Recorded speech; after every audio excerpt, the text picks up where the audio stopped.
আসসালামু আলাইকুম। সবার আগে বাছাই করা 10টি আন্তর্জাতিক খবর জানিয়ে দেব। প্রথমেই থাকছে শিরোনাম।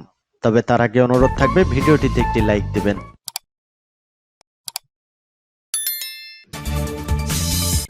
জানিয়ে দেব সর্বশেষ আপডেট আন্তর্জাতিক সংবাদ। শুরুতেই শিরোনাম। রুশ বাহিনীতে এবছর 1,85,000 সেনার চুক্তিভিত্তিক নিয়োগ। জাপোরঝায় পরমাণু কেন্দ্র বিস্ফোরক, তেজস্ক্রিয়তার আশঙ্কায় কাঁপছে ইউক্রেন। নেতানিয়াহু যুক্তরাষ্ট্রকে বাদ দিয়ে চীন রাশিয়ায় ঝুঁকছে। এদিকে তাইওয়ানে যুক্তরাষ্ট্রের অস্ত্র বিক্রির দৃঢ় বিরোধিতা করে চীন। সর্বশেষ জানিয়ে দেব এসসিওতে ইরান এটা কি রাশিয়া প্রভাবিত গোষ্ঠী? এতক্ষণ শুনছিলেন সংবাদ শিরোনাম, এবারে বিস্তারিত। আজকের সংবাদ সম্পর্কে আপনার মূল্যবান মতামত কমেন্ট করে জানিয়ে দিন কোন স্থান থেকে আমাদের সংবাদ শুনছেন এবং দেখছেন। রুশ বাহিনীতে এবছর 1,85,000 সেনার চুক্তিভিত্তিক নিয়োগ। চলতি বছর রাশিয়ার সামরিক বাহিনীতে চুক্তিভিত্তিক নিয়োগ পেয়েছে 1,85,000-এর বেশি সেনা।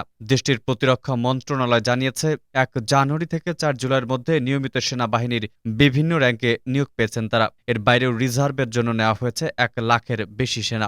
রাশিয়ার সিকিউরিটি কাউন্সিলের ডেপুটি চেয়ারম্যান দিমিত্রি মেদভেদেভ বলেন, মার্সেনারিদের অভ্যন্তরের চেষ্টার কোনো প্রভাব পড়েনি ইউক্রেনের চলমান সামরিক অভিযানে। চুক্তিভিত্তিক নিয়োগপ্রাপ্ত ও স্বেচ্ছাসেবীরা দেশের প্রয়োজনের সর্বোচ্চ সহায়তা করছে বলেও দাবি করেন সাবেক রুশ প্রেসিডেন্ট। টেলিগ্রামে প্রকাশিত এক বিবৃতিতে মেদভেদেভ জানান, গত সপ্তাহেও চুক্তির স্বাক্ষর করে সেনাবাহিনীতে যোগ দিয়েছে প্রায় 10,000 মানুষ।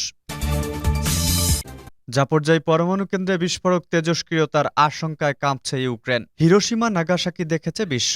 আমেরিকার লিটল বয় ফ্যাটম্যানের পর সোভিয়েতের জার বোম্বাই কেঁপেছে দুনিয়া। মহাপ্রলয়ের চাবিকাঠি এখন মানুষের হাতে। এহেন পরিস্থিতিতে আবারও দেখা দিয়েছে পরমাণু বিপর্যয়ের আশঙ্কা। জাপোরঝাই পরমাণু কেন্দ্রে বিস্ফোরণের ছক কষছে রাশিয়া। ইউক্রেনের প্রেসিডেন্ট ভ্লাদিমির জেলেনস্কি দাবি করেছেন, জাপোরঝাই পরমাণু কেন্দ্রে বিস্ফোরণের ছক কষছে রাশিয়া। পরমাণু চুল্লির কাছেই নাকি অত্যন্ত কৌশলে বিস্ফোরক বসিয়েছে রুশ সেনা। সেগুলিতে বিস্ফোরণ হলে মনে হবে যেন ইউক্রেনে গোলার আঘাত। মঙ্গলবার ফ্রান্সের প্রেসিডেন্ট ইমানুয়েল ম্যাক্রোর সঙ্গে ফোনে জেলেনস্কি আরও দাবি করেন, জাপোরঝের ইউক্রেনে হামলা চালিয়েছে। এই অভিযোগে কৌশলগত পরমাণু বোমা ব্যবহার করতে পারে পুতিন বাহিনী। উল্লেখ্য, ইউরোপের সবচেয়ে বড় পরমাণু কেন্দ্র এটি। এক বিবৃতিতে কমেডিয়ান থেকে রাষ্ট্রনায়ক হয়ে ওঠা জেলেনস্কি বলেন, আমি প্রেসিডেন্ট ম্যাক্রোকে সতর্ক করেছি যে জাপোরঝাই পরমাণু কেন্দ্রে ভয়ানক কিছু করছে হানাদার বাহিনী। ইন্টারন্যাশনাল অ্যাটমিক এনার্জি এজেন্সির সঙ্গে আমরা গোটা ঘটনাবলীর উপর নজর রাখছি। এদিকে কিয়েভের অভিযোগ উড়িয়ে দিয়েছে মস্কো। এটা ষড়যন্ত্র বলে দাবি করেছে তারা।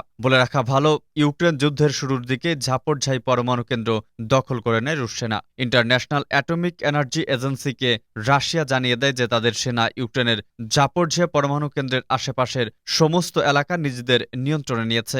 গত বছর রুশ ক্ষেপণাস্ত্রের হামলায় আগুন ধরে গিয়েছিল পরমাণু কেন্দ্রটির একাংশে। হামলায় বেশ কয়েকজন জখম হন। সেখান থেকে তেজস্ক্রিয়তাও ছড়াতে পারে, এই আতঙ্ক ক্রমেই বাড়ছে। ইউক্রেনে 15টি পরমাণু কেন্দ্র রয়েছে। এর মধ্যেই সবচেয়ে বড় কেন্দ্রটি রয়েছে জাপোরঝিয়ে। সেই কেন্দ্রের আশপাশে যুদ্ধ চালায় রীতিমতো উদ্বিগ্ন গোটা বিশ্ব। নিউক্লিয়ার প্লান্টে কোনো ধরনের বোমা হামলা হলে বা কর্মীরা তাপমাত্রা নিয়ন্ত্রণে রাখতে না পারলে যে বড়সড় বিপর্যয়ের মুখে পড়তে পারে ইউক্রেন সহ গোটা ইউরোপ, সে কথা তখনই জানিয়েছিলেন বিশেষজ্ঞরা। উল্লেখ্য, চেরনোবিলের আণবিক কেন্দ্রের দখল ইতোমধ্যে নিয়েছে রুশ ফৌজ। সব মিলিয়ে পরমাণু যুদ্ধের আশঙ্কা একেবারে উড়িয়ে দেওয়া যাচ্ছে না বলেই ওয়াকিবহাল মহলের মত। নেতানিয়াহু যুক্তরাষ্ট্রকে বাদ দিয়ে চীন রাশিয়ায় ঝুঁকছে। ইসরায়েলের প্রধানমন্ত্রী বেনিয়ামিন নেতানিয়াহু গত সপ্তাহে কূটনৈতিক অঙ্গনে দুটি গুরুত্বপূর্ণ ঘটনা ঘটিয়েছেন। এর মাধ্যমে ইসরায়েলের সঙ্গে 3 প্রধান পরাশক্তির সম্পর্কে এক ধরনের পালাবদল ঘটেছে। গত সোমবার ইসরায়েলি সংবাদ মাধ্যমে প্রকাশিত প্রতিবেদন অনুসারে নেতানিয়াহু চীনের প্রেসিডেন্ট শি জিনপিং এর আমন্ত্রণ গ্রহণ করেছেন। চীনের রাষ্ট্রীয় সফরের দাওয়াত গ্রহণ করেছেন তিনি। পরদিন ইসরায়েলি প্রধানমন্ত্রীর কার্যালয় সেটি নিশ্চিত করে। তারা এটা প্রকাশ করে, নেতানিয়াহু সফররত এক মার্কিন প্রতিনিধি দলকেও জানিয়েছেন তিনি বেইজিং সফর করবেন। টাইমস অব ইসরায়েলের পর নেতানিয়াহু অফিসের সূত্রের উদ্ধৃতি দিয়ে প্রকাশ করে, তারা বিশ্বাস করেছিল সফরটি প্রাথমিকভাবে জুলাইয়ের জন্য পরিকল্পনা করা হয়েছিল, কিন্তু সম্ভবত ইহুদিদের বড় ছুটির পরে অক্টোবরে সেটি অনুষ্ঠিত হবে। এর মাধ্যমে নেতানিয়াহু মার্কিন প্রেসিডেন্ট জো বাইডেন প্রশাসনের বিরুদ্ধে মধুর প্রতিশোধ নিচ্ছেন। কারণ ইসরায়েলি প্রধানমন্ত্রী নতুন করে নির্বাচিত হলে দায়িত্ব নেওয়ার শুরুতেই হোয়াইট হাউসে আমন্ত্রণ বিশেষ অধিকার বলে মনে করেন। অথচ এবার তার ব্যতিক্রম ঘটেছে। জো বাইডেন সম্ভবত তার ভুল থেকে শিক্ষা গ্রহণ করেননি, যেটা তিনি সৌদি যুবরাজ মোহাম্মদ বিন সালমানের সঙ্গে করেছিলেন। ওই ঘটনায় বাইডেনকে চরম মূল্য দিতে হয়। সেই পরিস্থিতিকে বর্তমানের সঙ্গে তুলনা করা যায়। গত ডিসেম্বরে নির্বাচনে জয়লাভের পর প্রধানমন্ত্রী হিসেবে পুনরায় নেতানিয়াহুর 6 মাস অতিক্রান্ত হওয়ার পরও বাইডেন তাকে এখনও আমন্ত্রণ জানাননি। হোয়াইট হাউস উল্টো ইসরায়েলের প্রেসিডেন্ট আইজ্যাককে জুলাইয়ে সফর করার জন্য আমন্ত্রণ জানিয়েছে। সেজন্য ইসরায়েলের সংবাদ মাধ্যমে চাউর হয়েছে ওয়াশিংটনের ব্যাপারে নেতানিয়াহু অধৈর্য হয়ে গেছেন। বাইডেন ও নেতানিয়াহুর মধ্যকার ইগোর দ্বন্দ্ব ওবামা প্রশাসনে বাইডেনের উপর রাষ্ট্রপতি থাকার সময় থেকেই শুরু। 2014-15 সালে ইরানের সঙ্গে পারমাণবিক চুক্তির আলোচনার সময় বাইডেন হয়তো নেতানিয়াহুর আচরণ সম্পর্কে অবগত হন। পরে দেখা যায় বাইডেন প্রশাসন ইসরায়েলি নীতির খোলাখুলি সমালোচনা করে, বিচারিক সংস্কার নিয়ে নেতানিয়াহুর সাম্প্রতিক বিতর্কিত পদক্ষেপের নিন্দা করে এবং তাকে প্রত্যাহার করতে বাধ্য করে। এত সত্ত্বেও বেইজিংয়ের সঙ্গে ওয়াশিংটনের উত্তেজনা যখন তুঙ্গে, এমন সময় চীনে 5ম সরকারি সফর নেতানিয়াহুর সাহসী সিদ্ধান্ত বটে। চীন বিষয়ে মার্কিন যুক্তরাষ্ট্রে একটি দ্বিদলীয় ঐক্যমত রয়েছে। সেজন্য নেতানিয়াহু হয়তো বাইডেনের দৃষ্টি আকর্ষণ করার চিন্তা করতে পারেন। চীনে তার এই সফরকে বাইডেনকে রিপাবলিকানদের সঙ্গে মতবিরোধে ফেলতে পারে, কারণ বেইজিংয়ের প্রতি তাদের অবস্থান আরও কঠোর।